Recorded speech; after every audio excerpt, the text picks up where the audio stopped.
جی اگر آپ دیکھ لیں جے آئی ٹی کے ٹرمز آف ریفرنس کو آپ دیکھ لیں تو اس میں جو دوسرا ٹرمز آف ریفرنس ہے وہ میں آپ کی سہولت کے لیے پڑھ کے بھی سنا دیتا ہوں.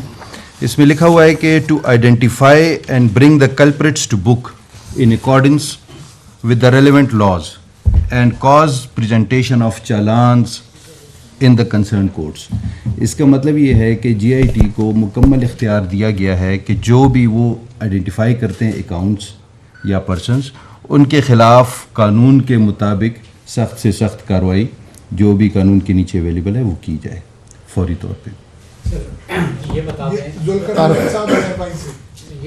کہ یہ جو اکاؤنٹس آپ نے اب تک 5 سے زائد آپ نے چھان بین کی ہے, کیا یہ سارے اکاؤنٹس صرف پاکستان سے آپریٹ ہو رہے ہیں یا بیرون ملک سے بھی آپریٹ ہو رہے ہیں؟ کس قسم کے یہ اکاؤنٹس ہیں, یعنی ان کے اکاؤنٹس ہولڈر کون ہیں زیادہ تر؟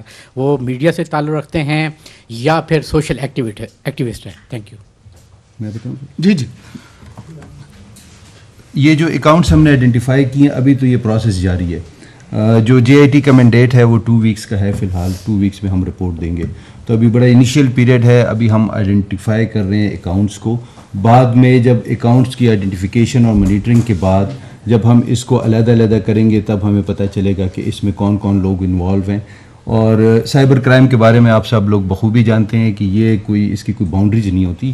یہ آپ کہیں پہ بھی کسی بھی جگہ پہ بیٹھ کے وہاں سے آپ اس کو یوز کر سکتے ہیں اور اس کی جو ریچ ہوتی ہے وہ کسی بھی سوسائٹی میں ہوتی ہے.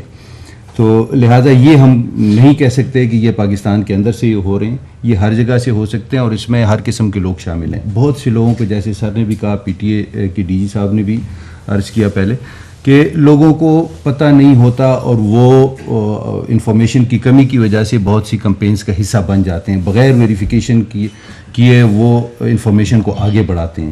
تو ہماری ایک ریکویسٹ یہ بھی ہے کہ وہ لوگ جو جانتے بوجھتے اس کمپین کا حصہ نہیں بننا چاہتے ان کو ویریفیکیشن کرنی چاہیے اور فیک نیوز اور ان سے بچنا چاہیے. یہ میرے خیال میں بہت اہم بات کی ہے وقار صاحب نے, اور وہ یہ ہے کہ ایک تو وہ لوگ ہیں جن کا کاروبار ہے جھوٹ پھیلانا. وہ شام کو بیٹھ کے انہوں نے 2.5 بندوں کو پکڑ کے اپنا ایک ویلاگ تو بنا دیا جس میں انہوں نے کہا کہ گدھے نے گھوڑے کو جنم دیا اور سورج جو ہے وہ کل مغرب سے طلوع ہوگا اور مشرق میں غروب ہوگا, اور اسلام آباد میں جنوری کے مہینے میں کوئی 55 ڈگری سینٹی گریڈ جو ہے وہ کا درجہ حرارت ہوگا. ایسی بہت ساری ہوش ربا معلومات جو ہے وہ لوگوں کو وہ دیتے ہیں.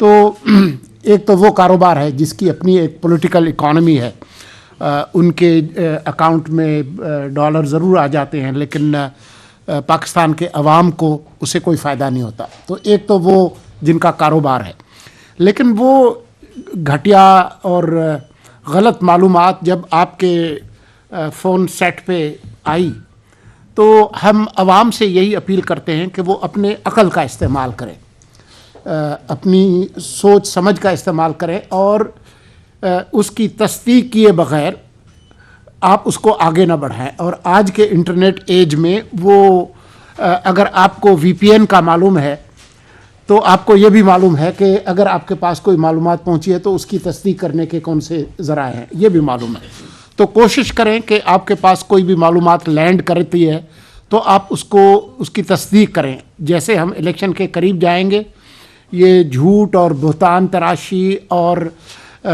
ہیجان بپا کرنے والی جو کوٹ اینڈ کوٹ معلومات ہے اس میں اضافہ ہوگا. تو ہم سب لوگوں کو اس میں چوکنا رہنا ہوگا اور عوام سے خاص طور پر ہم اپیل کرتے ہیں کہ کوئی بھی بات آپ سنیں کیونکہ وہ آپ کے فون پر آ گئی ہے تو آپ اس کو صحیفہ نہ سمجھیں اور آگے بڑھانے سے پہلے اس کی تصدیق کر لیں. کلام مصطفیٰ جنجواد صاحب نیوز 1 سے.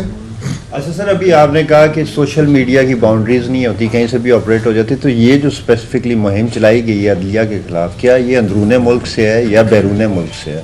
اور اگر جو بیرون ملک سے کر رہے ہیں تو ان کے خلاف آپ کیا کارروائی کر رہے ہیں؟ میں صرف ایک ہی جملہ کہوں گا کہ یہ دونوں طرف ہوئی ہے, ملک کے اندر سے بھی ہوئی ہے اور باہر سے بھی ہوئی ہے, اور یہ آپس میں ان کا رابطہ ہے. تو یہ ایک دوسرے سے جڑے ہوئے ہیں. اور کیا کریں گے آپ بتا دیجیے. جی چاہے یہ جو اکاؤنٹس ہیں چاہے وہ ملک کے اندر ہیں یا ملک کے باہر ہیں، ہم اپنے قانون کے مطابق ان کے خلاف کارروائی کریں، بٹ آف لا میں لے کر آئیں گے. ظفر ہاشمی صاحب ڈیلی دنیا سے. جی سر، یہ بتائیے گا کہ یہ جو اب ساری انکوائریز ہو رہی ہیں، آپ نے کہا کہ قانون کے مطابق سخت سے سخت سزا دی جائے گی جو بھی انتشار پھیلانے میں ملوث ہیں، تو یہ سخت سے سخت سزا کس حد تک ہو سکتی ہے؟ قانون اس کے حوالے سے کیا کہتا ہے کہ اس میں سزائیں کیا ہیں؟ جی اس میں یہ ڈیپینڈ کرتا ہے کہ اس اکاؤنٹ سے کیا چیز جو ہے وہ ڈسیمینیٹ ہو رہی ہے، کس قسم کی انفارمیشن ڈسیمینیٹ ہو رہی ہے. بعض لوگ ہوتے ہیں جو صرف اس کو آگے بڑھاتے ہیں، بعض لوگ جو ہیں وہ کنٹینٹ کو کریٹ کرتے ہیں، اور بعض لوگ جو ہیں وہ اس کو پھیلانے کا سبب بنتے ہیں. تو اس میں مختلف اکاؤنٹس کے مختلف رولز ہیں، ان کو ان رولز کے مطابق جو ہے ان کے ساتھ ڈیل کیا جائے گا، اور جو اس رول کے مطابق پیکا کے قانون میں ہمیں اختیار دیا گیا ہے اس کو ہم مکمل طور پہ استعمال کریں گے.